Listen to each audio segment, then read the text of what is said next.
할렐루야. 수요 저녁 예배에 나오신 여러분들을 주님의 이름으로 환영하고 축복합니다. 우리 옆에 계신 분들과 이렇게 함께 인사해 볼까요? 함께 예배함이 기쁩니다. 네, 우리가 계속해서 에베소서 말씀을 살펴보고 있습니다. 오늘은 온전함을 위한 다양성이라는 제목을 가지고 함께 말씀 전하도록 하겠습니다. 설교의 본 내용으로 들어가기에 앞서서 지난번에 제가 이제 에베소서 말씀을 전해드린 그 내용을 잠시 다시 한번 설명드리고 시작하고자 합니다. 제가 확인해 보니까요, 한 달 정도 되었더라고요. 그래서 우리 성도님들이 잊어버리셨을까봐 다시 한번 지난 설교의 내용을 간략하게 요약해서 설명을 드리고 시작하고 싶습니다. 지난 시간에 오늘 본문의 앞구절인 에베소서 4장 1절에서 6절까지의 내용을 제가 다뤘습니다. 우리가 교회로서 하나 되어진 것은 당연한 일이 아니라 무엇이라고요? 하나님의 은혜라고 했습니다. 죄로 인해 서로 원수 사이였던 우리가 예수 그리스도의 화평케 하시는 그 은혜로 말미암아 한 몸을 이루었다. 한 공동체가 되었다. 하나로 부르셨다라고 했습니다. 따라서 우리는 부르심에 합당한 자로서 겸손과 온유함으로 서로를 용납하여 하나 되게 하신 것을 힘써 지키자고 우리가 함께 결단했습니다. 여러분 기억하시나요? 네, 여러분이 지난 한 달 동안 어떻게 지내오셨는지 궁금합니다. 한 몸으로 부르신 그 주님의 그 은혜에 감사하며 하나로 부르신 그 부르심에 합당하게 살아내려고 노력하셨습니까? 하나님께서 우리에게 하나 되게 하신 그 은혜를 지키려고 힘써 왔는지 궁금합니다. 제가 서론에 먼저 지난 설교의 내용을 다시 설명드린 이유는 오늘 우리가 이야기할 내용이 교회의 하나됨과 동일하게 관련이 있기 때문입니다. 우리가 일반적으로 다양성을 생각해 보면 하나 되게 하는 일을 방해하는 요소로 여기곤 합니다. 공동체가 다양성을 가지면 가질수록 하나 되어지는데 어렵다고 우리는 생각하죠. 왜 그렇습니까? 그 다양한 교인들을, 그 존재를 하나로 모이게 하는데 시간이 많이 들기도 하고 비용이 많이 들기도 합니다. 효율적으로 따져본다면 우리의 다양성은요, 제한되어야 되고 제거되어야 하는 그런 성질일 수 있는 거죠. 여러분은 어떻게 생각하십니까? 정말 우리 각 사람의 다양성이 교회의 하나됨을 방해하는 것일까요? 교회는 하나됨을 지키기 위해서 우리 각자의 다양성을 제한하고 통제해야 하는 것일까요? 바울은 그렇지 않다라고 말하고 있습니다. 오늘 본문 말씀에 보면 바울은 교회를 하나 되게 하신 그리스도께서 오히려 교회에게 다양성을 부여하신다라고 말씀하고 있어요. 우리 7절 말씀입니다. 우리 각 사람에게 그리스도의 선물의 분량대로 은혜를 주셨나니. 7절 말씀에 의하면 그리스도께서 성도에게 은혜를 주셨는데 그 은혜가 우리 모두에게 어떻게 주어졌다라고 바울은 말하고 있나요? 각 사람에게 분량대로. 그리스도께서 우리에게 개별적으로 그리고 분량대로 은혜를 주셨다라는 것입니다.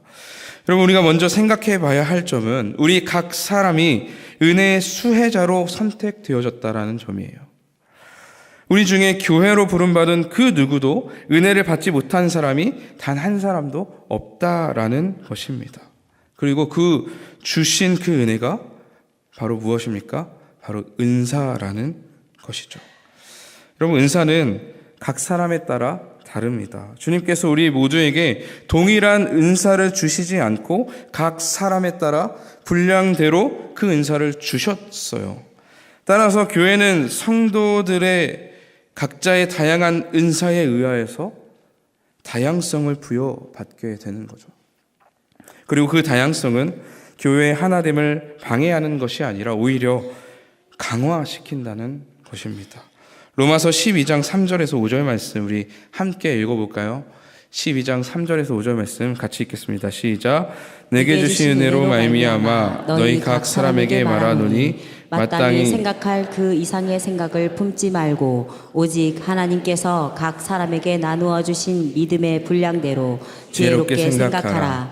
우리가 한 몸에 많은 지체를 가졌으나 모든 지체가 같은 기능을 가진 것이 아니니 이와 같이 우리 많은 사람이 그리스도 안에서 한 몸이 되어 서로 지체가 되었느니라. 아멘. 교회로서 우리는 서로 각자에게 주신 은사로 인하여서 각자의 그 역할과 기능을 맡게 되고 오히려 다양한 그 역할을 감당함으로써 한 몸이 되어진다라고 바울은 말하고 있습니다. 교회에게 다양성은 불편함이 아니라 풍성함이라는 거죠. 그렇다면 주님께서 우리에게 주신 각각의 그 은사들은 어떠한 것들이 있는지 한번 살펴보기 원합니다. 신약 성경에 보면 은사에 대한 설명이 나오는 곳이 두 곳이 있습니다. 로마서 12장과 고린도전서 12장이에요. 먼저 로마서 12장 6절에서 8절 말씀 함께 읽어보겠습니다. 같이 읽겠습니다. 시작. 우리에게 주신 은혜대로 받은 은사가 각각 다르니 혹 예언이면 믿음의 분수대로, 혹 섬기는 일이면 섬기는 일로, 혹 가르치는 자면 가르치는 일로, 혹 위로하는 자면 위로하는 일로, 구제하는 자는 성실함으로, 다스리는 자는 부지런함으로, 긍휼을 베푸는 자는 즐거움으로 할 것이니라. 아멘. 주님께서 우리에게 주신 그 은사가 어떠한 것들이 있죠? 예언하는 은사, 섬기는 은사, 가르치는 은사, 위로하는 은사, 구제하는 은사, 다스리는 은사, 긍휼을 베푸는 그런 은사가, 이러한 여러 가지 은사가 있다는 것입니다. 한번 고린도전서 12장으로 한번 가볼까요? 8절에서 11절 말씀 같이 한번 읽겠습니다. 시작. 어떤 사람에게는 성령으로 말미암아 지혜의 말씀을, 어떤 사람에게는 같은 성령을 따라 지식의 말씀을, 다른 사람에게는 같은 성령으로 믿음을, 어떤 사람에게는 한 성령으로 병 고치는 은사를, 어떤 사람에게는 능력 행함을, 어떤 사람에게는 예언함을, 어떤 사람에게는 영들 분별함을, 다른 사람에게는 각종 방언을 말함을, 어떤 사람에게는 방언들 통역함을 주시나니 이 모든 일은 같은 한 성령이 행하사 그의 뜻대로 각 사람에게 나누어 주시는 것이니라. 네.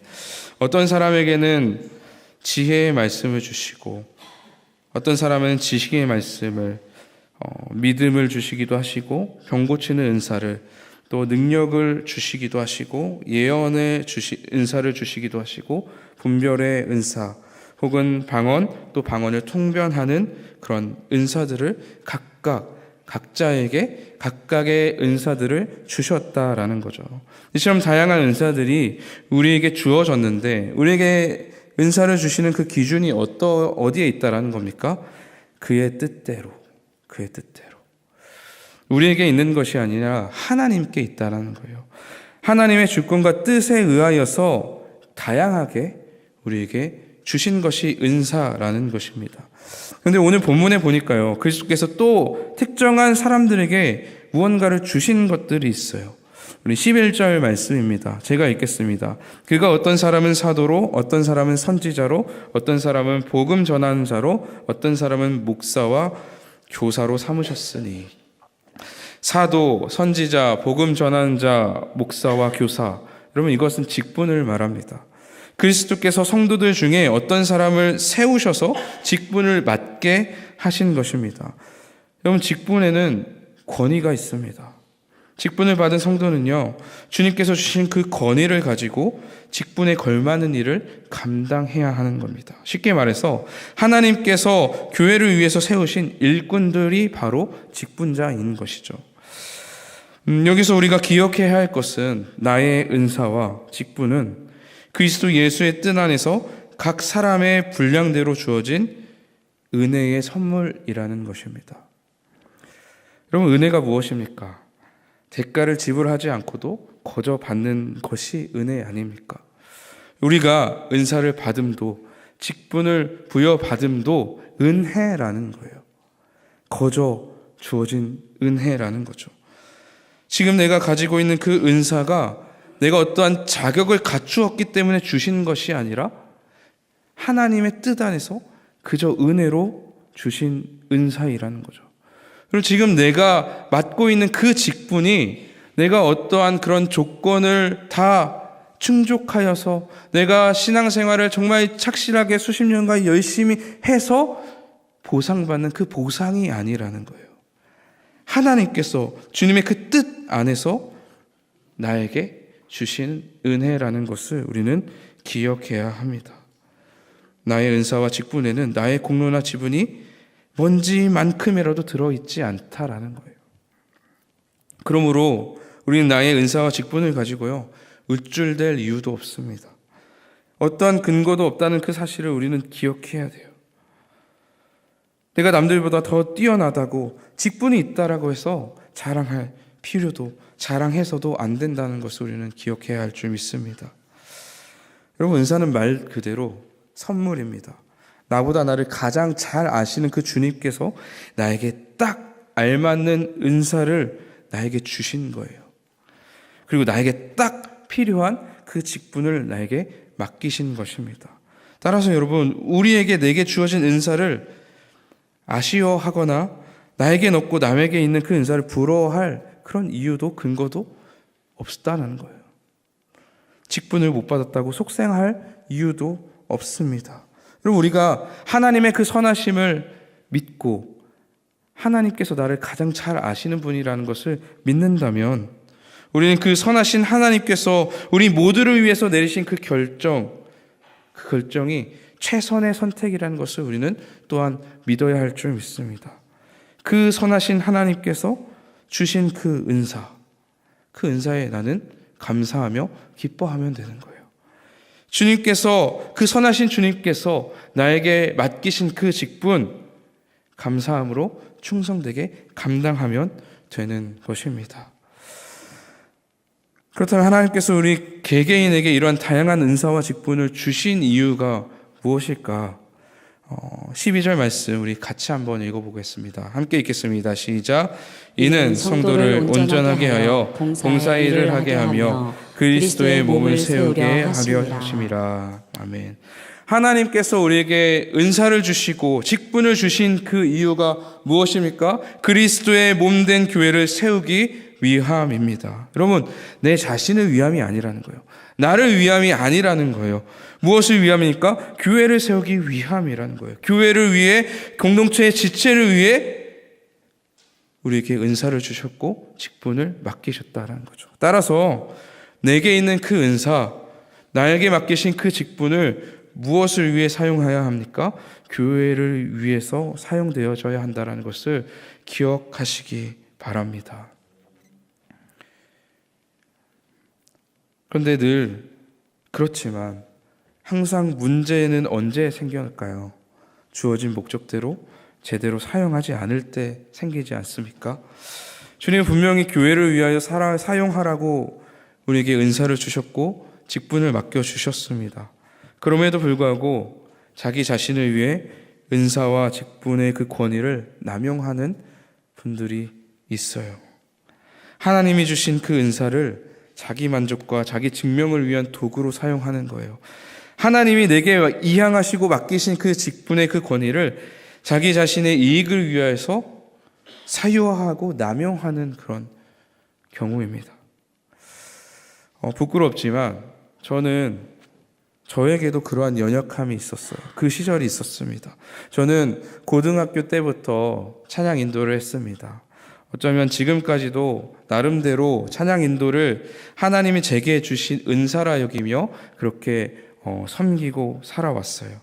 그런데 저의 어린 시절을 돌아보면 저는 제게 주신 그 은사를 하나님을 위해서, 하나님의 공동체를 위해서 사용한 것이 아니라 제 자신을 위해서 사용해 왔던 것을 저는 참 많이 후회하고 있습니다. 사람들에게 인정받기 위해서, 나의 능력을 자랑하기 위해서 주님이 주신 그 은사를 잘못 사용했던 그 시절이 있었어요. 은사가 나 자신을 위해 사용되어질 때 그 은사가 공동체를 세우는 능력이 아니라 공동체를 무너뜨리는 무기가 된다는 것을 저는 경험을 통해 알게 되었습니다. 저는 제 은사를 저를 위해 사용하다 보니까요, 저와 함께하는 그 공동체가 무너지더라고요. 나로 인하여서. 나로 인하여서 무너지는 것을 경험했습니다. 공동체의 지체들을 참 많이 상처 주었던 것 같아요. 저는 이제 찬양 인도를 하니까 찬양팀 연습들을 하잖아요. 연습들을 하다 보면 막 실수할 때가 있습니다. 어떤 지체는 제대로 연습을 안 해오고 오는 그런 지체들도 있어요. 그럼 그 지체들을 향해서 일침을 가하는 거예요. 왜 자꾸 실수하냐고. 연습하긴 한 거냐고. 그런 식으로 섬길 거면 그냥 그만두라고. 너 때문에 예배 망쳤다고. 참 못됐죠. 참 교만했습니다. 분명히 저에게 그 은사를 주셨어요. 저는 믿습니다. 하나님께서 그 찬양의 은사를 주셨다고 저는 믿어요. 그런데 그 은사를 다른 사람을 정죄하고 내 공동체를 비난하고 비판하는 일에 사용하다 보니까 내 공동체가 점점 무너지고 있음을 보게 된 거죠. 저는 그 은사를 가지고 나 나름대로 공동체를 섬기려 했는데도 불구하고 결국에는 어떻게 됩니까? 내 의도와는 다르게 우리 공동체를 제가 파괴하고 있는 것을 저는 볼 수 있었습니다. 여러분, 우리가 주님이 주신 그 은사를 나 자신을 위해서 사용하고 주님이 맡기신 그 직분과 그 직분의 그 권위를 개인적으로 사용하게 되면요, 공동체는 무너지게 되어 있습니다. 여러분, 공동체의 그 하나됨이 깨지게 될 거예요. 우리의 다양한 그 은사와 직분은 나 자신이 아닌 교회를 위해 공동체 지체를 섬기기 위해 사용되어져야 한다는 것을 기억하시기 바랍니다. 제가 생각해 보니까요, 은사와 직분은 양날의 검과 같은 것 같아요. 제대로 그 목적에 맞게 사용하면 너무나도 유익한 은사이고 능력입니다. 그러나 그 목적에 맞지 않게 자꾸 나 자신을 위해서, 나의 이익을 위해서 하다면 그것은 무기가 되는 거죠. 그 영혼을 죽이는 아주 무서운 잔인한 살인 도구가 되는 것입니다. 그러니 여러분, 하나님께서 주신 그 은사와 직분을 책임감을 가지고 사용하셨으면 좋겠어요. 나 자신을 위해서가 아니라 교회를 섬기라고 주신 그 은사와 직분을 교회를 위해서 사용하는 우리 모두가 되기를 간절히 소망합니다. 여러분, 진정한 섬김은 무엇입니까? 진정한 섬김은 아무것도 바라지 않는 섬김입니다. 예수님께서 우리에게 그것을 가르치셨어요. 누가복음 6장 35절 말씀입니다. 우리 같이 읽어볼까요? 함께 읽겠습니다. 시작. 오직 너희는 원수를 사랑하고 선배하며 아무것도 바라지 말고 꾸어주라. 그리하면 너희 상이 클 것이요 또 지극히 높으신 이의 아들이 되리니 그는 은혜를 모르는 자와 악한 자에게도 인자하시니라. 아멘. 주님 분명히 우리에게 말씀하시죠. 아무것도 바라지 말고. 바라지 말라는 거예요. 기대하지 말라는 거예요. 섬기는 데 있어서 누군가가 나를 알아주기를, 고마워하기를 바라지 말라는 주님의 가르침입니다. 무언가를 바라고 기대한다면 그것은 진정으로 섬기는 것이 아니라는 거죠. 제가 목사로서 사역을 하다 보면 저도 이러한 유혹의 순간들을 자주 만나게 됩니다. 목사라는 그 직분에 취해서 뭔가 내 뜻대로, 내 방식대로, 내가 원하는 대로 사역을 하고 싶은 그런 유혹의 순간들을 자주 만나요. 아, 목사잖아. 내 말 좀 들어야지. 저 목사잖아요. 저의 뜻에 순종해 주셔야죠. 이러한 그런 저의 그런 연약한 그 마음이 문득문득 올라올 때가 있어요.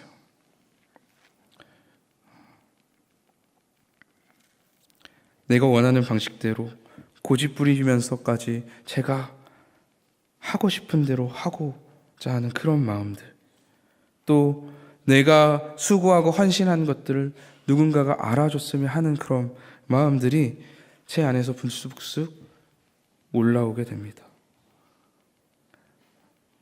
그러면서 서운함이 생기죠. 아무도 알아주지 않을 때, 내 말에 따라주지 않을 때 서운함이 생깁니다.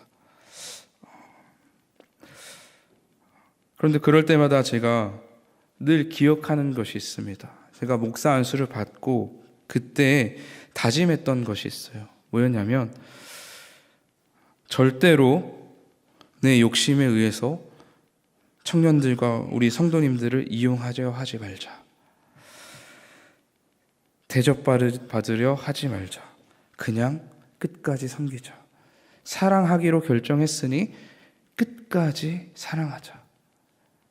그렇게 목사로서 공동체를 섬기자. 이걸 다짐했거든요. 왜냐하면 끊임없이 그런 유혹들이 저를 괴롭히기 때문에 그랬어요. 강도사일 때도 그랬는데 하물며 목사가 되면 얼마나 더 큰 유혹이 찾아올까. 정말 너무 두려웠습니다. 그래서 목사 안수를 받을 그때에 스스로 굉장히 많이 다짐했던 것 같아요.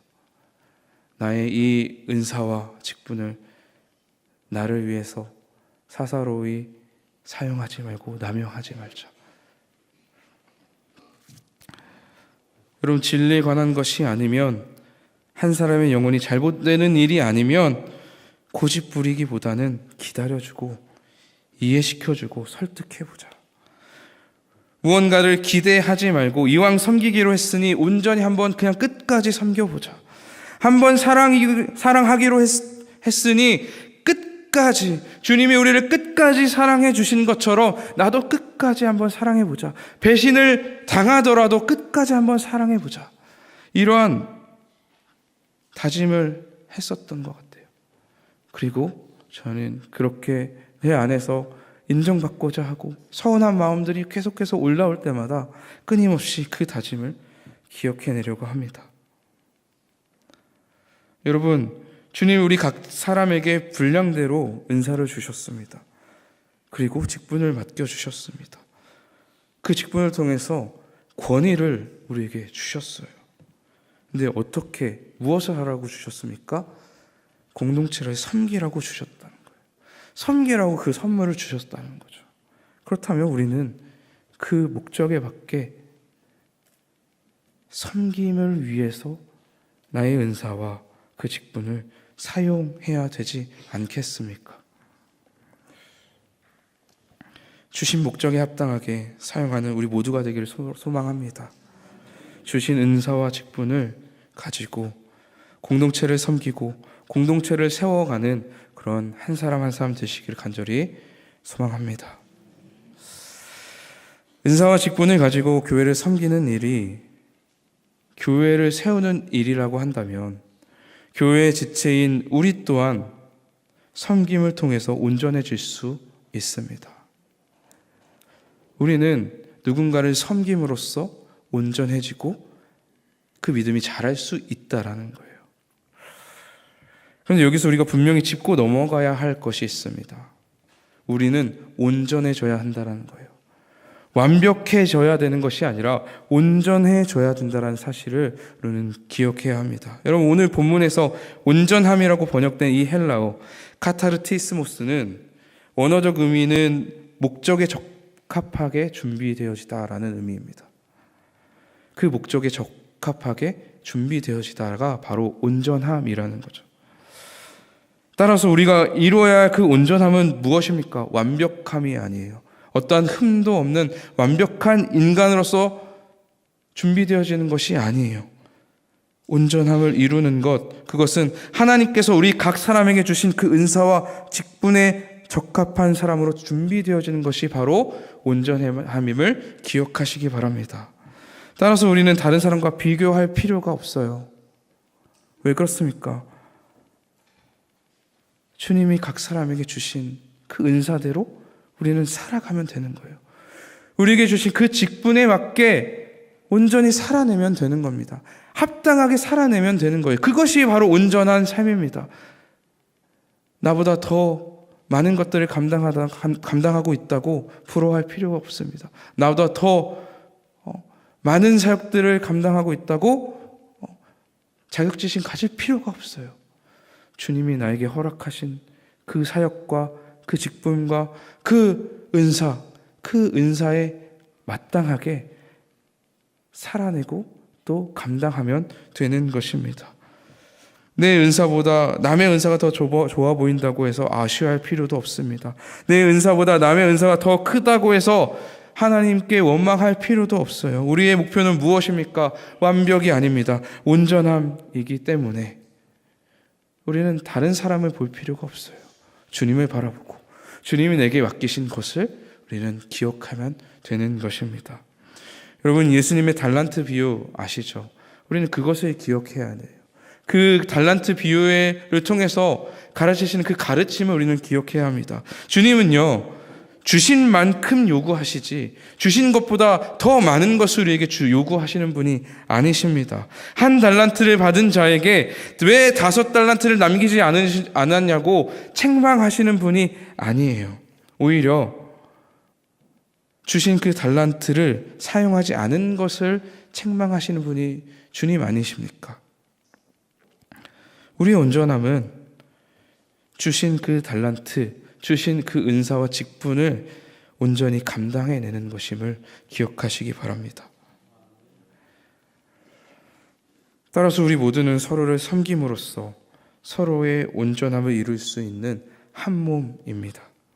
서로의 은사와 섬김의 방식, 직분과 권위와 책임이 다를지라도 우리 모두는 서로의 섬김을 받으며 함께 온전해질 수 있다는 거예요.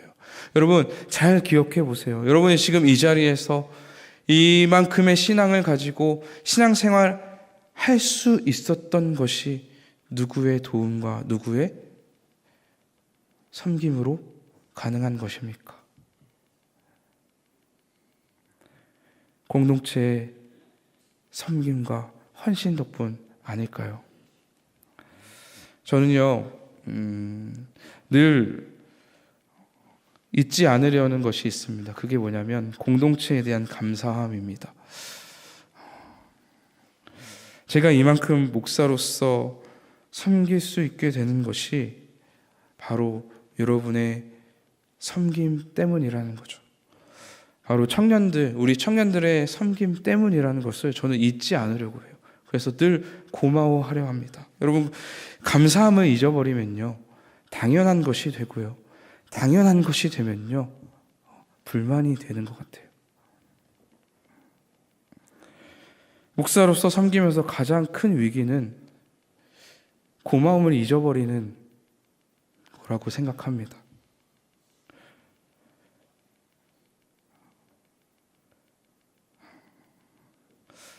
그러면서 저는 늘 항상 기억하는 게, 제가 인생을 살아오면서 만났던 그 공동체 지체들을 늘 생각해요. 왜냐하면 교만했던 저를 참아주고 용납해줬던 그들의 섬김이 있었기 때문에 저는 지금 이 자리에 있을 수 있었기 때문입니다. 고집 부리던 저를 받아주고 양보해 주었던 그 공동체 지체들의 섬김이 있었기 때문에 저는 이 자리에 있을 수 있었기 때문에 그래요. 방황했던 저를 포기하지 않고 끝까지 붙들어 주었던 그런 공동체 지체들의 섬김이 있었기 때문에 저는 오늘 이 자리에 설 수 있었기 때문에 그렇습니다. 여러분, 이러한 이야기는 저에게만 해당되는 이야기가 아닐 거라 믿습니다. 바로 우리 모두에게 해당되는 이야기이기도 하죠. 우리는 누군가의 도움과 섬김으로 신앙생활을 해 나아갑니다. 그리고 신앙생활을 통하여서 우리는 자라가죠.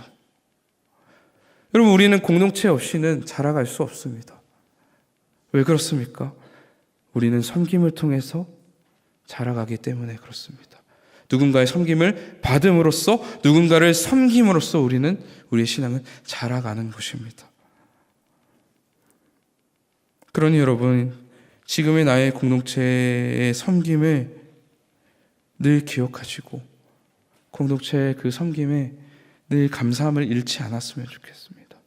그럼 지금 이 자리에서 함께 예배하고, 지금 이 자리에서 찬양팀으로 섬기는 그 지체들, 또 보이지 않는 곳에서 방송실에 섬기는 그 지체들을 기억하셨으면 좋겠어요. 그리고 감사함을 잃지 않았으면 좋겠어요. 고마움을 가지셨으면 좋겠습니다. 여러분, 이들의 수고와 헌신이 없었다면, 섬김이 없었다면 우리는 이 자리에서 편안하게 함께 찬양하고 예배할 수 없어요. 그 말씀의 은혜를 누릴 수 없습니다. 나는 누군가의 섬김의 수혜자라는 것을 기억하셔서 나 또한 누군가를 위해 섬기기를 힘쓰는 우리 모두가 되었으면 좋겠습니다. 감사함을 잃지 마시고 그 감사함을 가지고 누군가로 나아가시기 바랍니다.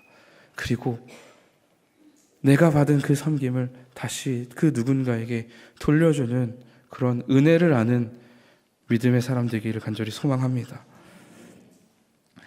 그렇다면 나는 어떻게 공동체를 섬길 수 있을까? 13절 상반절 말씀 함께 읽어볼까요? 같이 읽겠습니다. 시작. 우리가 다 하나님의 아들을 믿는 것과 아는 일에 하나가 되어. 저는 이 13절 상반절 말씀에서 두 가지 우리가 할 수 있는 일에 대해서 정리해 보았습니다. 첫 번째는 예수님을 믿을 수 있도록 섬기셨으면 좋겠습니다. 다른 지체가 예수님을 믿을 수 있도록 도와주고 섬기는 거죠. 이것은 좀 더 간략하게 말하면 사역에 참여하셨으면 좋겠어요. 여러분, 사역이라는 것이 무엇입니까? 우리가 하나님을 믿는 것을 도움을 주기 위해서 교회에 사역이 있는 것 아닙니까? 따라서 우리 공동체의 지체가 하나님을 믿을 수 있도록 돕는 것은 곧 교회 사역에 참여하는 일임을 우리는 알아야 합니다. 성도들의 신앙생활을 돕기 위한 것, 그것이 바로 교회 사역이잖아요. 그렇다면 우리가 그 교회 사역에 참여한다라는 것은 공동체 지체를 섬기는 일이 아니겠습니까? 여러분이 가지고 있는 다양한 은사를 가지고 사역의 현장으로 나아가셨으면 좋겠어요. 너무나도 안타까운 것은 우리 청년들도 마찬가지고 또 많은 성도님들도 마찬가지지만 참 사역을 하지 않으려고 해요. 사역은요, 계속해서 제가 강조드리지만 나 자신을 위한 일이기도 합니다. 우리는 사역을 통해서 성장하는 거예요. 우리는 사역을 통해서 자라가는 것입니다. 사역을 통해서 죽어지는 것을 배웁니다. 사역을 통해서 희생하는 것을 배웁니다. 사역을 통해서 사랑을 배우고요. 사랑을 통해서 누군가를 위해서 나의 것을 내어줄 줄 아는 그런 넉넉한 마음을 갖게 되는 거예요. 그리고 우리는 사역을 통해서 자라가고 사역을 통해서 예수님을 닮아가기 때문에 우리는 사역의 현장으로 나아가야 되는 것입니다. 그런데 그 사역의 현장으로 나아갔더니 내가 잘하는 것도 너무나도 감사한데 어떻게 된다고요? 나의 공동체가 나의 섬김을 통해서 온전하게 세워진다라는 겁니다.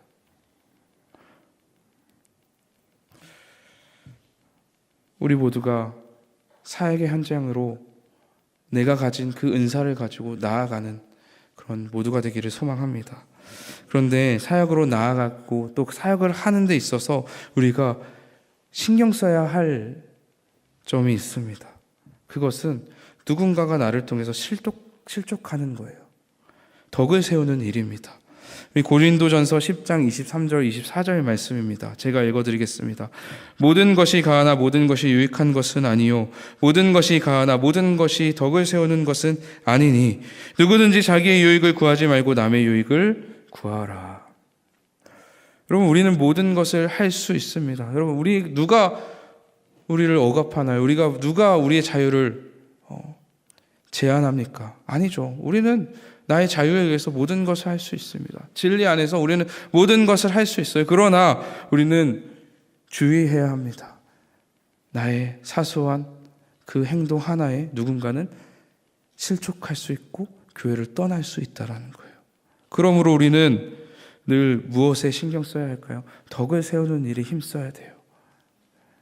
나의 행동 하나하나, 작은 사소한 그런 언행 하나하나에 주의를 기울이며 덕을 세우는 일에 힘쓰는 우리가 되어야 합니다. 그렇게 우리는 사역을 감당해야 할 줄 믿습니다. 두 번째, 우리는 어떻게 공동체를 섬길 수 있습니까? 예수님을 알 수 있도록 섬기시기 바랍니다.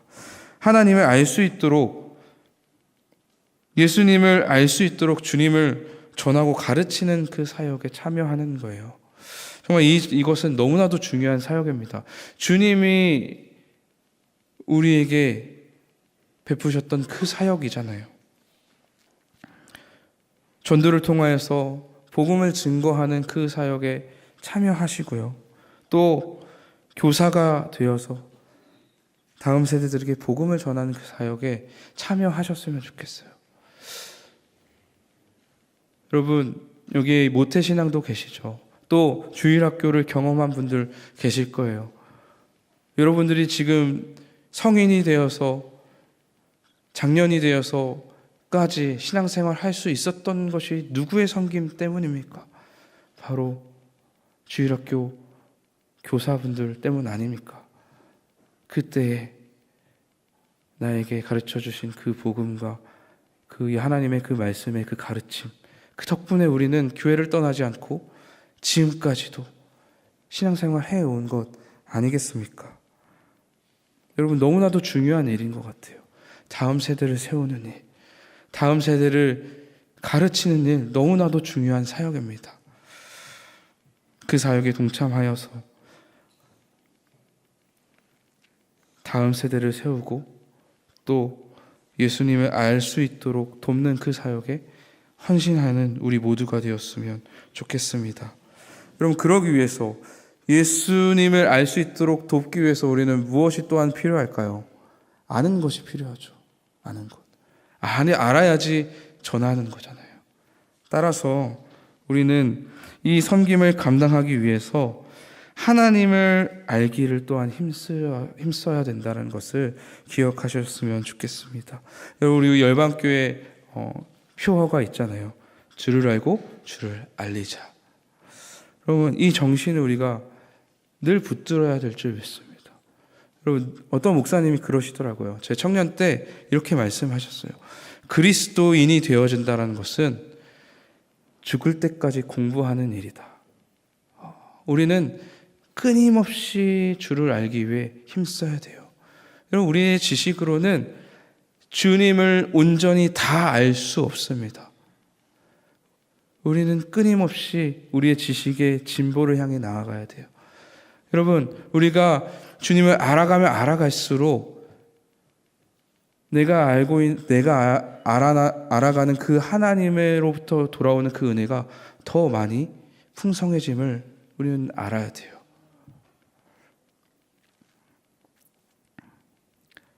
그러므로 여러분, 주를 알아가는 그 일에도 힘쓰셨으면 좋겠어요. 내가 알아야지 누군가에게 복음을 전하고 누군가에게 주님을 알릴 수 있지 않겠습니까? 여러분, 우리의 사명은 복음을 전하는 일입니다. 복음을 전하는 일은 복음을 알아야지만 가능한 거예요. 우리의 사명을 감당하기 위해 주님을 더욱더 알아가기를 힘쓰는 우리 모두 되기를 소망합니다. 이렇게 우리 모두가 예수님을 믿고 알아가는 그 일에 하나 되어 서로를 섬기며 나아갈 때 우리에게는 두 가지 은혜가 주어집니다. 우리 13절 하반절 말씀과 14절 말씀 함께 읽어보겠습니다. 시작. 온전한 사람을 이루어 그리스도의 장성한 분량이 충만한 데까지 이르리니 이는 우리가 이제부터 어린아이가 되지 아니하여 사람의 속임수와 간사한 유혹에 빠져 온갖 교훈의 풍조에 밀려 요동하지 않게 하려 함이라. 아멘. 우리가 주님을 믿고 또 알아가는 일에 하나 되어서 서로를 섬기며 나아갈 때 첫 번째, 우리는 그리스도의 장성한 분량에 이르는 데까지 자라갈 수 있습니다. 우리의 믿음이 성장할 수 있어요. 우리의 믿음이 온전해질 수 있다라는 것을 기억하시기 바랍니다. 두 번째는 어떠한 은혜입니까? 세상의 어떠한 풍조에도 흔들리지 않는 견고한 믿음을 갖게 된다는 거죠. 그리고 우리 공동체 또한 이러한 은혜를 함께 공유받게 될 것입니다. 내가 자라감으로 우리 교회가 자라가고, 내가 견고한 믿음을 갖게 되므로 우리 교회 공동체가 견고한 공동체가 되어진다는 사실을 기억하시기 바랍니다. 그러므로 우리는 끊임없이 섬김의 자리로 나아가 내 자신이 자라가길 힘써야 되고요. 또 그 공동체를 섬기며 나아가는 데 힘써야 합니다. 그렇게 내 자신이 자라가는 데 힘쓰고 또 그렇게 내 공동체를 세워가는 일에 힘쓰다 보면 우리 교회는 굳건하게 세워질 것입니다. 여러분 믿으십니까? 서로의 섬김으로 우리의 온전함을 이루어 교회를 온전하게 세워져가는 우리 모두가 되기를 간절히 소망합니다.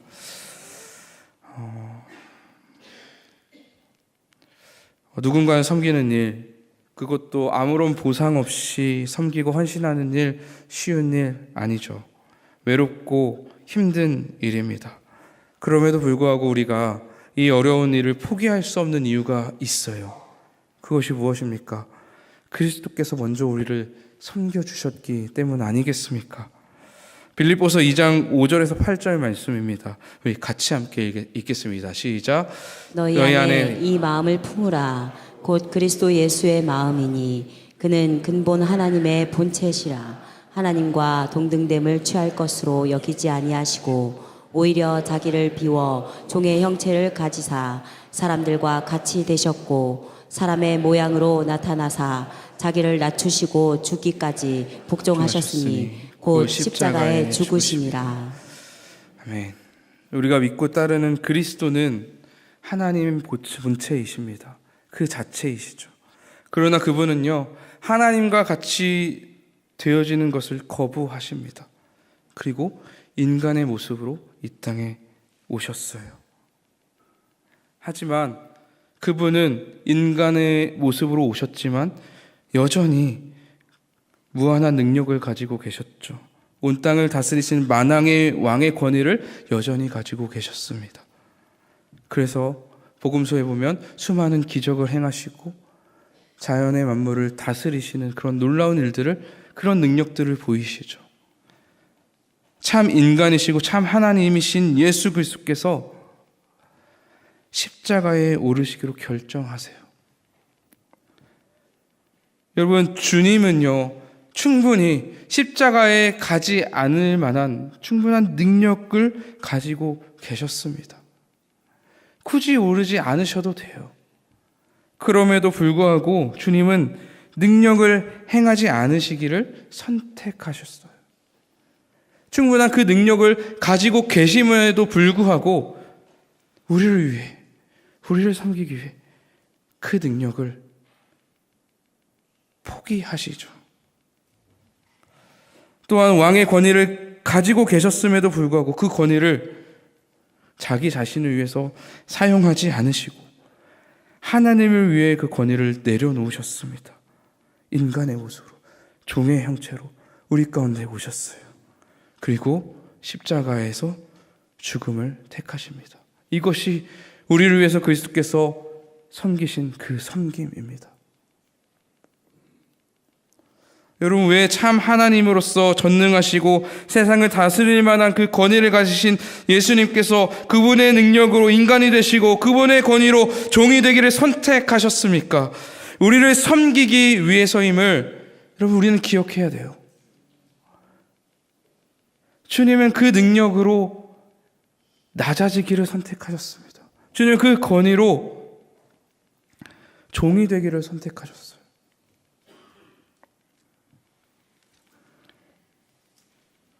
그분의 자신의 능력과 직분의 그 권위를 자기 자신을 위해 사용하지 않으시고 우리를 위해 사용하셨습니다. 그리고 그분의 섬김으로 우리는 나음을 얻었고 온전함을 입었습니다. 주님의 그 능력과 권위를 선물 받았습니다. 그것이 바로 은사와 직분이에요. 그렇다면 우리는 무엇을 선택해야 하겠습니까? 우리 또한 그분의 섬김의 수혜자로서 그분이 주신 능력과 권위를 가지고 주님이 사랑하시는 교회를, 공동체의 지체를 섬겨야 하지 않겠습니까? 사랑하는 여러분, 공동체를 섬기는 일 어렵게 느껴지십니까? 직분과 사역을 감당하는데 지치셨나요? 그리스도를 바라보시기 바랍니다. 그리고 그분의 겸손과 섬김의 마음을 구하시고 배우시기 바랍니다. 바울이 우리에게 권면하신 것처럼 그리스도의 마음을 가지라. 주님이 주신 그 은사를 가지고 나 자신을 낮추고 공동체를 높이기를 선택하시기 바랍니다. 주님이 맡기신 그 직분과 그 권위를 통해서 나 자신은 죽고 공동체 지체를 살리는 선택을 하시기 바랍니다. 이것이 바로 그리스도의 마음이에요. 그리스도의 마음을 품은 그리스도인의 모습입니다. 우리 모두가 그리스도의 마음을 품고 주어진 그 은사와 직분으로 교회를 섬길 때 우리 교회는 온전히 세워질 것입니다. 나의 섬김을 통해서 우리 교회는, 우리 공동체는 나 또한 온전하게 자라가게 될 것입니다. 여러분 믿으십니까? 그런 믿음을 가지고 그리스도를 바라보심으로 그리스도의 섬김을 배우고 그 섬김을 따라 나 또한 섬김의 자리로 나아가시기 바랍니다. 그렇게 나아갈 때 우리가 그토록 열망하는 그리스도를 닮아가는 삶을 살아갈 수 있게 되어질 것입니다. 예수 그리스도를 닮은 종이 되어 교회와 공동체 지체를 섬기는 우리 모두가 되기를 주님의 이름으로 축복합니다.